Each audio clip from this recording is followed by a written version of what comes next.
Okay, how to check VOO ETF dividends or the historical data online. I got you. If this helped, drop a like, share the video, and subscribe for more. Presets and effects for life. Click the link down below and enjoy the tutorial.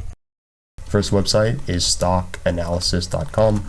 You can type in the ticker symbol VOO or VOO, and then it should be, well, Vanguard right here, VOO, and then it's the third tab or option where it says dividends. As you can see, VOO had a dividend yield of 1.29%, and they paid $6.77 within the past year. And you can scroll down and see all of the historical data. And they have two different dividend charts. The next one is dividend.com.